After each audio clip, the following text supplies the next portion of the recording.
ಖಂಡಿತ ಇಲ್ಲೇನು ದೊಡ್ಡ ಪ್ರಮಾಣದಲ್ಲಿ ಲಾಠಿ ಚಾರ್ಜ್ ಆಗಿಲ್ಲ. ಗುಂಪನ್ನು ತಳ್ಳಿ ಚದರಿಸ್ಬಿಟ್ಟು ಕೆಲವರು ಏನು ಪ್ರಚೋದನೆ ಮಾಡ್ತಿದ್ರು ಅವರನ್ನು ಕರ್ಕೊಂಡು ಹೋಗಿದ್ದಾರೆ ಪೊಲೀಸ್ನವರು. ಸೊ ತಮಗೂ ಗೊತ್ತಿದೆ, ನಾವು ಬೆಳಗ್ಗೆಯಿಂದನೂ ಮನವಿ ಮಾಡ್ತಾ ಇದ್ದೀವಿ ಅವರಿಗೆ ಏನಂತ, ಆಯಿತು ಪ್ರತಿಭಟನೆ ಮಾಡ್ತೀವಿ ಶಾಂತಿಯುತವಾಗಿ ಅಂದರೆ ಸ್ವಲ್ಪ ಹೊತ್ತು ಮಾಡಿ. ನೀವು ಹೇಳಿದ್ರಿ ಕಾಡಾನೆ ದಾಳಿ ಆಗಿದೆ ಅಂತ ಅಂದ್ಬಿಟ್ಟು ಸರ್ಕಾರ ಕೂಡ ಅದಕ್ಕೆ ಸಾಕಷ್ಟು ಸ್ಟೆಪ್ಸ್ ತಗೊಂಡು ಇವತ್ತೇ ಒಂದು ಆನೆ ಸಿಕ್ಕಿದೆ ನಿಮಗೆ, ಅದು ಕೂಡ ನೀವೇ ಸುದ್ದಿ ಮಾಡಿದ್ದೀರಾ ಅದಕ್ಕೆ. ಸೊ ಇಷ್ಟೆಲ್ಲ ತಗೊಂಡು ಈಗ ಇಲ್ಲಿ ಬಂದ ಮೇಲೂ ಕೂಡ ಎಷ್ಟು ಅವ್ರಿಗೆ ನಾವು ಪರಿಪರಿಯಾಗಿ ಬೇಡ್ಕೊಂಡಿದ್ವಿ. ಮುಖ್ಯವಾಗಿ ಜನರಿಗೆ ತೊಂದರೆ ಆಗ್ತದೆ, ಒಂದು ಪ್ರಮುಖವಾದ ದಾರಿ ಬಂದಾಗಿದೆ, ಸಹಕಾರ ಕೊಡಿ, ಅವ್ರಿಗೇನು ಪರಿಹಾರ ಕೊಡಬೇಕು ಆ ಪರಿಹಾರ ಕೂಡ ವಿತರಿಸ್ಬಿಟ್ಟಿದ್ದೀವಿ. ಇನ್ನೂ ಏನೋ ಹೆಚ್ಚುವರಿ ಆಗಬೇಕು ಅಂತ ಹೆಚ್ಚುವರಿಗೂ ಪ್ರಸ್ತಾವನೆ ಕಳಿಸ್ತೀವಿ ಅಂತ ಹೇಳಿದ್ವಿ. ಸೊ ಹಾಗಾಗಿ ಪೊಲೀಸರು ಸಹಜವಾಗಿ ರೋಡ್ ಕ್ಲಿಯರ್ ಮಾಡೋದಕ್ಕೆ ಅವ್ರನ್ನ ವಶಕ್ಕೆ ತಗೊಂಡಿದ್ದಾರೆ. ಲಾಠಿ ಚಾರ್ಜ್ ಆ ಥರ ಮಾಡುವಂಥ ಏನು ಪ್ರಕ್ರಿಯೆ ಪ್ರಮುಖವಾಗಿ ಸರ್ ಹೋರಾಟಗಾರರು ಹೇಳ್ತಾ ಇದ್ದಿದ್ದು ಒಂದೇ, ಇಲ್ಲಿಯವರೆಗೂ ಅಧಿಕಾರಿಗಳು ಬಂದಿಲ್ಲ, DC ಅವರು ಬಂದೇ ಇಲ್ಲ ಸರ್. ನೀವು 4 ಕಾಲ ಸುಮಾರಿಗೆ ಬರ್ತೀರಾ ಸರ್. ಬೆಳಗ್ಗೆ 9 ಕಾಲಿಂದ ಈ ಒಂದು ಭಾಗದಲ್ಲಿ ಪ್ರೊಟೆಸ್ಟ್ ಆಗ್ತಾರೆ ಶವ ಇಟ್ಟು. ಯಾಕೆ ಸರ್ ಮಾಹಿತಿ ಏನಾದ್ರು ಇರಲಿಲ್ವಾ ಸರ್? ಸ್ವಲ್ಪ ಕ್ಯಾಪ್ಚರ್ ಮಾಡಿ ದಯವಿಟ್ಟು. ಮಾಡ್ತೀನಿ. ಕುಮ್ಕಿಯಾನೆಗಳು ಏನು ತಗೊಂಡು ಹೋಗ್ತಾ ಇದ್ದಾರೆ. ಸೊ ನನಗೆ ಮಾಹಿತಿ ಇತ್ತು, ನಾನು ಅವ್ರ ಜೊತೆ ಇವನ್ ಪ್ರತಿಭಟನಾಕಾರರ ಜೊತೆನೂ ನಿರಂತರ ಸಂಪರ್ಕದಲ್ಲಿದ್ವಿ. ನಾವು ಪೊಲೀಸರೊಂದಿಗೂ ನಿರಂತರ ಸಂಪರ್ಕದಲ್ಲಿದ್ವಿ, ಇಲ್ಲೇ ಹತ್ತಿರದಲ್ಲೇ ಇದ್ವಿ. ಅವ್ರ ಮನವಿ ಯಾವಾಗ ಕೊಡ್ತಾರೋ ಅವಾಗ ಬಂದು ತಗೊಳ್ಳೋಣ, ಅವರು ರೋಡ್ ಕ್ಲಿಯರ್ ಮಾಡಲಿ ಅಂತಂದ್ಬಿಟ್ಟು ರಿಕ್ವೆಸ್ಟ್ ಮಾಡ್ತಾ ಇದ್ವಿ. ಅವರು ಈಗ ಗೊತ್ತಿದೆ ಪ್ರತಿಭಟನಾಕಾರ ಸಹಜವಾಗಿ ಅವರು ಒಂದು ರೀತಿ ಸರ್ಕಾರಕ್ಕೆ ಒಂದು ಮೆಸೇಜ್ ಹೋಗಬೇಕು ಅಂತ ಅಂದ್ಬಿಟ್ಟು ಸ್ವಲ್ಪ ಹಿಡಿತ ಮಾಡ್ಕೊಂಡಿದ್ರು. ಅದಕ್ಕೋಸ್ಕರ ನಾನು ಆ ಟೈಮಲ್ಲಿ ಬಂದು ಮನವಿ ತಗೊಳ್ಳೋದಕ್ಕೆ ಬಂದೆ. ಮಧ್ಯಾಹ್ನ ಸಮಯದಲ್ಲಿ ಸಾಕಷ್ಟು ಪೀಸ್ಫುಲ್ ಕೂಡ ಇತ್ತು. ಎಲ್ಲ ನಿಮಗೆ ಇಲ್ಲಿನ ಅಧಿಕಾರಿಗಳು ಮಾಹಿತಿ ರವಾನೆ ಮಾಡೋದ್ರಲ್ಲಿ ವಿಫಲ ಇಲ್ಲ SP ಅವರು ನನ್ನ ಜೊತೆ ನೇರವಾಗಿ ಟಚಲ್ಲಿದ್ದರು. SP ನಾನು ನಿರಂತರ ಸಂಪರ್ಕದಲ್ಲಿದ್ವಿ. ಇವರ ಮನವಿ ಏನು ಬೇಡಿಕೆ ಏನು ಕೇಳ್ಕೊಂಡು ಇದು ಮಾಡ್ತಾ ಇದ್ವಿ. ಈಗ ಅದು ಸಾಲ್ವ್ ಆಗಿದೆ, ಏನು ತೊಂದರೆ ಆಗುತ್ತೆ ಸರ್. ಓಕೆ ಸರ್, ನೀವು ಓಕೆ, ನೀವು ಒತ್ತಡದಲ್ಲಿದ್ರಿ, ಏನೋ ಕೆಲಸ ಇತ್ತು, ಓಕೆ. ನಿಮ್ಮ ಕೆಳಗಿನ ಅಧಿಕಾರಿಗಳು ತಹಶೀಲ್ದಾರ್ ಇರ್ಬೋದು, ಇನ್ನೊಬ್ಬರು ಅಧಿಕಾರಿಗಳು ಇರ್ಬೋದು, ಯಾಕೆ ಸರ್ AC ಇರ್ಬೋದು, ಯಾಕೆ ಸರ್ ಬಂದಿರಲಿಲ್ಲ? ತಹಶೀಲ್ದಾರ್ ಅವರು ಕೂಡ ಇಲ್ಲೇ ಇದ್ದರು, ಇದೇ ಸ್ಥಳದಲ್ಲೇ ಇದ್ದರು. ಓಕೆ, ತಹಶೀಲ್ದಾರ್ ಅವರು ಕೂಡ ಇದೇ ಸ್ಥಳದಲ್ಲೇ ಇದ್ದರು. ಅವರಿಂದನೂ ನಾನು ಮಾಹಿತಿ ತಗೊಳ್ತಾ ಇದ್ದೀನಿ. ಎಲ್ಲೋ ಒಂದು ಕಡೆ ಸರ್ ಪ್ರತಿಭಟನಾಕಾರರು ಮತ್ತು ಸ್ಥಳೀಯರನ್ನ ಮನವೊಲಿಸಲಿಕ್ಕೆ ಜಿಲ್ಲಾಡಳಿತ ಸಂಪೂರ್ಣ ವಿಫಲ ಆಯ್ತಾ? ಇವತ್ತಿನ ಈ ಒಂದು ಘಟನೆಗೆ ಸಂಪೂರ್ಣ ಜಿಲ್ಲಾಡಳಿತನೇ ಕಾರಣ ಆಯ್ತು. ಈಗ ಮೇಲ್ನೋಟಕ್ಕೆ ತಾವು ಈ ಥರ ಇಲ್ಲಿ ಮನವೊಲಿಸಿರೋದು ಅಷ್ಟೇ ಕಾಣಿಸ್ತಾ ಇದೆ. ಹಿನ್ನೆಲೆಯಲ್ಲೂ ನಾವು ಬಹಳ ಪ್ರಯತ್ನ ಮಾಡಿದ್ವಿ. ಬೇಡ ಆಯಿತು ಪ್ರತಿಭಟನೆ ಮಾಡಬೇಕು ಶಾಂತಿಯುತವಾಗಿ ಮಾಡಿ ಅಂತ ಅವಕಾಶನೂ ಕೊಟ್ಟಿದ್ದೀವಿ ನಾವು. ಹೆಚ್ಚು ಪರಿಸ್ಥಿತಿ ಇದಾದಾಗ ನಾವು ಈ ಕ್ರಮವನ್ನು ತಗೋಬೇಕಾಗಿತ್ತು, ಹಾಗಾಗಿ ಈ ಕ್ರಮ ತಗೋ. ಆ ರೀತಿ ಪರಿಸ್ಥಿತಿ ಕೈಯಲ್ಲಿ ಮೀರಿರಲಿಲ್ಲ ಸರ್. ಯಾಕೆ ಅಂತ ಹೇಳ್ಕೊಂಡು ನೀವು ಇಷ್ಟು ಲಾಠಿಯನ್ನು ಎತ್ತು ಅಂತ ಕೆಲಸವನ್ನ ಲಾಠಿ ಎತ್ತಿಲ್ಲ ಯಾರು. ಇಲ್ಲ ಸರ್, ಲಾಠಿ ಎತ್ತಿದ್ದೀರಿ ಸರ್. ನಾವು ನೋಡಿ ಯಾವ ಕಾರಣ ಲಾಠಿ ಎತ್ತಿದ್ದು ದೌರ್ಜನ್ಯ ಮಾಡಿ ಎಲ್ಲೂ ಆಗಿರ್ಲಿಲ್ಲ ಸರ್. ಹೇಳಿ ಸರ್, ಹೇಳಿ. ಲಾಠಿ ಎತ್ತಿದ ವೈಫಲ್ಯ ಎಂದು ಕಾಣಿಸ್ತಾ ಇದೆ ಸರ್. ಜಿಲ್ಲಾಡಳಿತದ ವೈಫಲ್ಯ ಅಂತಲ್ಲ ನೋಡಿ, ಪ್ರತಿಭಟನಾಕಾರರಿಗೆ ನಾವೇ ಶಾಂತಿಯುತ ಪ್ರತಿಭಟನೆ ಮಾಡ್ತೀವಿ ಅಂದ್ರೆ ಮಾಡಿ ಅಂತ ಅವಕಾಶ ಮಾಡ್ಕೊಡ್ತೀವಿ. ಪದೇ ಪದೇ ಹೇಳ್ತಾ ಇದ್ದೀನಿ. ಓಕೆ, ಸೊ ಅದಕ್ಕೊಂದು ಲಿಮಿಟ್ ಇದೆ, ನಿಮ್ಗೆ ಗೊತ್ತಿದೆ. ದಾರಿ ಅವರು ಶಾಂತಿ ಮಾರ್ಗ ಬಿಟ್ಟು ತಪ್ಪಲಿಲ್ಲ ಸರ್. ನಾವು ನೋಡ್ತಾ ಇದ್ದು ಪ್ರತಿಯೊಂದು ಹೆಜ್ಜೆಗಳನ್ನು ಕೂಡ ಗಮನಿಸ್ತಾ ಶಾಂತಿ ಇದ್ದು. ಮಾರ್ಗ ಬಿಟ್ಟಿಲ್ಲ ಆಯ್ತಾ. ಶಾಂತಿ ಎಷ್ಟೊತ್ತವರೆಗೂ ಹೋರಾಟ ಮಾಡಬೇಕು, ಹೋರಾಟ ಮಾಡ್ಬೋದು ಸರ್. ನ್ಯಾಯ ಸಿಗ್ಲಿಲ್ಲ ಅಂತ ಹೇಳಿದ್ರೆ ವರ್ಷಗಟ್ಟಲೆ ಮಾಡ್ಬೋದು. ಇಲ್ಲ ಸರ್, ಮಾಡಿದ್ದಾರೆ ಸರ್, ಇಲ್ಲೇ ಮಾಡಿದ್ದಾರೆ. ದಯವಿಟ್ಟು ತಗೊಂಡು ನೀವು ಸರ್ಕಾರ ಏನೇನು ಕ್ರಮ ತಗೊಂಡಿಲ್ಲ ಹೇಳಿ. ತಗೊಂಡಿಲ್ಲ ಸರ್, ಯಾವ ಕ್ರಮನೂ ತಗೊಂಡಿಲ್ಲ. ಒಂದು ಆನೆ ಹಿಡಿದಿರೋದನ್ನ ನೋಡಿದಿರಾ? ಇಲ್ಲ ಸರ್, ಯಾವತ್ತೂ ಹಿಡಿಬೋದಾಗಿತ್ತು ಸರ್. ಜನರು ಪ್ರಾಣ ಹೋಗ್ಬಾರ್ದು ಸರ್. ಶಾಶ್ವತವಾದ ಪರಿಹಾರಕ್ಕೂ ಸಾಕಷ್ಟು ಕ್ರಮ ತಗೊಂಡಿದ್ದೀವಲ್ವಾ? ತಗೊಂಡಿಲ್ಲ ಸರ್, ತಗೊಂಡಿಲ್ಲ. 12ನೇ ತಾರೀಕು ಆದೇಶ ಆಗುತ್ತೆ ಈಶ್ವರ್ ಖಂಡ್ರೆ ಅವ್ರದ್ದು 2 ಆನೆ ಹಿಡೀರಿ ಅಂತ. ಯಾವುದೇ ರೀತಿ ಕ್ರಮ ಆಗಲ್ಲ. 15ನೇ ತಾರೀಕು ಒಬ್ಬ ಕಾರ್ಮಿಕ ಸಾಯ್ತಾನೆ, ಅದಾದ್ಮೇಲೆ ಕುಮ್ಕಿ ಆನೆ ಬರುತ್ತೆ, ಅದಾದ್ಮೇಲೆ 4 ದಿನ ಟೈಮ್ ತಗೊಳ್ತಾರೆ. ಇಲ್ಲಿ ಮಹಿಳೆ ಸಾಯ್ತಾಳೆ, ಅಲ್ಲಿ ಹೋಗಿ ಕಾರ್ಯಾಚರಣೆ ಮಾಡ್ತಾಳೆ. ಅಂದ್ರೆ ಆನೆ ಏನಾದ್ರು ಅಷ್ಟು ಈಸಿಯಾಗಿ ಅಧಿಕಾರಿಗಳಿಗೆ ಇವತ್ತು ಸಿಗ್ತೀನಿ ಹಿಂದೆ ಸಿಗಲ್ಲ ಅಂತ ಏನಾದ್ರು ಇರುತ್ತೆ ಸರ್? ನೀವು ಅರಣ್ಯ ಇಲಾಖೆಯವರಿಂದ ಇದ್ರ ಬಗ್ಗೆ ಸಂಪೂರ್ಣ ಮಾಹಿತಿ ತಗೊಳ್ಳಿ ಸರ್. ನೀವು ಜಿಲ್ಲಾಧಿಕಾರಿಗಳಿದ್ದಾರೆ ಸರ್, ಮುನ್ಸ್ಕೊಳ್ಳೋ ಪ್ರಯತ್ನ ಮಾಡಬೇಡಿ ಹೇಳ್ತಾ ಮುಂದೆ ಪೂರ್ತಿ ಮಾತಾಡೋದು. ಅವರಿಂದ ಕೇಳಿದ್ರೆ ನಿಮ್ಮನ್ನ ಯಾಕೆ ಹೇಳ್ತಿದ್ರು ಸರ್? ಇದರಿಂದ ಪೂರ್ತಿ ಮಾಹಿತಿ ತಗೊಳ್ಳಿ. ಆದರೆ ಈ ಏನು ಇವತ್ತು ನಾವು ಹಿಡಿದಿದ್ದೀವಿ ಆ ಮಾಹಿತಿಗೆ ಯಾವತ್ತು 2ನೇ ದಿನದ ಹಿಂದೆನೇ ಡಾಟ್ ಮಾಡಿದ್ದೀವಿ.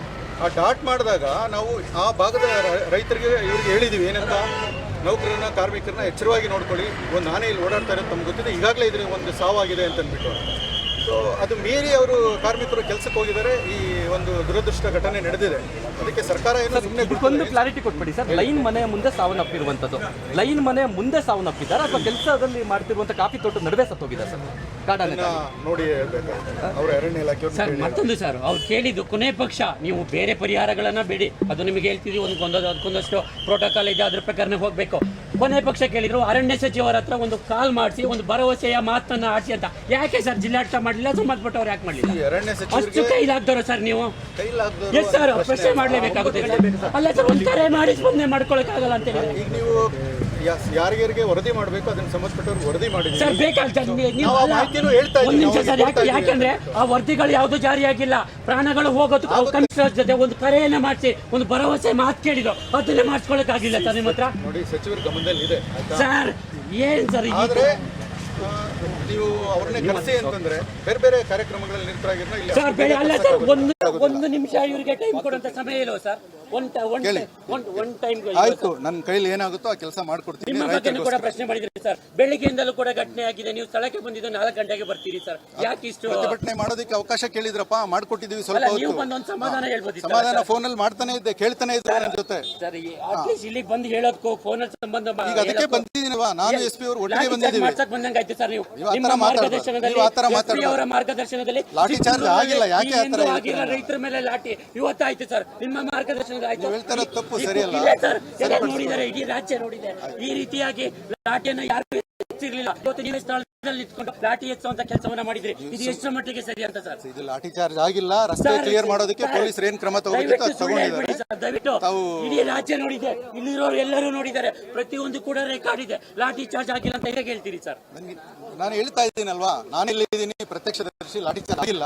ಸೊ ಪೊಲೀಸರು ಅವ್ರನ್ನ ವಶಕ್ಕೆ ತಗೊಂಡು ನಂಬಲ್ಲ ಸರ್, ಯಾಕಂದ್ರೆ ಎಲ್ಲವೂ ಕೂಡ ಆಗಿದೆ.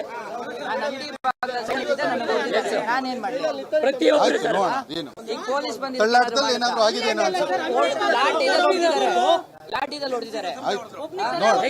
ಬಿಟ್ಟಿಲ್ಲ ಸರ್, ಆ ರೀತಿಯ ಹೊಡೆದಿದ್ದಾರೆ. ನಿಮ್ಮ ಮಾರ್ಗದರ್ಶನದಲ್ಲಿ ನಿಮ್ಮ ಆಗ್ಬಾರ್ದಿತ್ತು ಅಂತ ಹೇಳ್ಕೊಂಡು, ಯಾಕಂದ್ರೆ ಚಿಕ್ಕಮಗಳೂರಲ್ಲಿ ಯಾಕಂದ್ರೆ ಬೇರೆ ರೀತಿಯಾಗಿ ಇಲ್ಲ ಸರ್, ತುಂಬಾ ಶಾಂತಿ ಪ್ರಿಯರು, ತುಂಬಾ ಶಾಂತದಿಂದ ಮಾಡ್ತಾರೆ. ಮಲೆನಾಡಿಗೆ ಶಾಂತಿಯುತವಾಗಿ ಪರಿಹಾರ ಆಗಿದೆ. ಅಲ್ಲ ಇಲ್ಲ ಸರ್, ಶಾಂತಿಯುತವಾಗಿ ಪರಿಹಾರ ಆಗ್ಲಿಲ್ಲ. ಆ ರೀತಿಯಾಗಿ ಇದಾಗೋದ್ರೆ ಬೆಳಿಗ್ಗೆನೆ ಇನ್ನೇನು ಆಗೋದು. ಆದ್ರೆ ಇವತ್ತು ಇಲ್ಲ, ಇದನ್ನೇ ಒಂದು ಅವ್ರು ಕೇಳಿದ ಪರಿಹಾರ ಅಷ್ಟೇ ಸರ್, ಒಂದು ಪರಿಹಾರ, ಅದು ನಾರ್ಮಲ್ ಪರಿಹಾರ ಸರ್.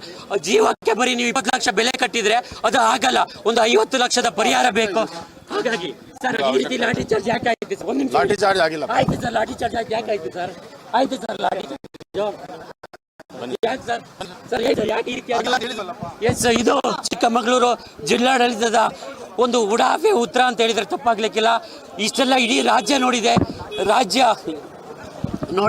ಆದ್ರೆ ಲಾಠಿ ಚಾರ್ಜ್ ಆಗಿಲ್ಲ ಅನ್ನುವಂಥ ಮಾತುಗಳನ್ನ ಖುದ್ದು SP ಅವರು ಹೇಳ್ತಿದ್ದಾರೆ, DC ಅವರು ಹೇಳ್ತಿದ್ದಾರೆ. ಯಾಕೆ ಈ ರೀತಿಯಾದಂತಹ ಒಂದು ಇಡೀ ಚಿಕ್ಕಮಗಳೂರಿನ ಕರಾಳ ಅಧ್ಯಾಯದಲ್ಲಿ ಇದು ದಾಖಲಾಯಿತು? ಯಾಕೆ ಈ ರೀತಿಯಾಗಿ ಮಾಡಿದ್ರು ಏನು ಗೊತ್ತಾಗ್ತಿಲ್ಲ. ಇವತ್ತು ರೈತರ ಮೇಲೆ ಲಾಠಿಯನ್ನ ಎತ್ತಿರುವಂಥದ್ದು ಎಷ್ಟು ಸರಿ, ಎಲ್ಲಿ ಯಾವುದು ಅರ್ಥನೇ ಆಗ್ತಿಲ್ಲ ಅನ್ನೋ ಪರಿಸ್ಥಿತಿಗೆ ಹೇಳುವಂಥದ್ದು. ಪ್ರತಿಯೊಬ್ಬರನ್ನು ಕೂಡ ಇವತ್ತು ಪ್ರಾಣಿಗಳಿಗಿಂತಲೂ ಕಡೆಯಾಗಿ ಅವರ ಮೇಲೆ ಲಾಠಿಯನ್ನು ಪ್ರಯೋಗ ಮಾಡಿದ್ದಾರೆ. ಇಂತಹ ನೈಜ ಕುತೂಹಲ ಭರಿತ ಸುದ್ದಿಗಳು ನಿಮಗೆ ಸಿಗಬೇಕಂದ್ರೆ ರಾಜ್ಯದ ಪ್ರತಿಷ್ಠಿತ ಜನಪರ ಡಿಜಿಟಲ್ ಸುದ್ದಿ ಮಾಧ್ಯಮ ಪಬ್ಲಿಕ್ ಇಂಪ್ಯಾಕ್ಟ್ ಚಾನೆಲ್ ಅನ್ನು ಯೂಟ್ಯೂಬ್ನಲ್ಲಿ ಸಬ್ಸ್ಕ್ರೈಬ್ ಮಾಡ್ಕೊಳ್ಳಿ. ವಿಡಿಯೋ ಇಷ್ಟವಾದರೆ ಲೈಕ್ ಮಾಡಿ, ನಿಮ್ಮಿಷ್ಟದವರಿಗೆ ಶೇರ್ ಮಾಡಿ ನಮ್ಮನ್ನು ಪ್ರೋತ್ಸಾಹಿಸಿ. ಹಾಗೆಯೇ ಫೇಸ್ಬುಕ್ನಲ್ಲಿ ಪಬ್ಲಿಕ್ ಇಂಪ್ಯಾಕ್ಟ್ ಫಾಲೋ ಮಾಡೋದನ್ನು, ಇನ್ಸ್ಟಾದಲ್ಲಿ ಜೊತೆಯಾಗೋದನ್ನು ಮಿಸ್ ಮಾಡಬೇಡಿ. ಜಾಹೀರಾತು ಹಾಗೂ ಬಿಸ್ನೆಸ್ ಪ್ರಮೋಷನ್ಗಾಗಿ ಸಂಪರ್ಕಿಸಿ 9606037450 ಅಥವಾ 9353224116. ಇದು ಪಬ್ಲಿಕ್ ಇಂಪ್ಯಾಕ್ಟ್, ಜನಶಕ್ತಿಯೇ ನಿರ್ಣಾಯಕ.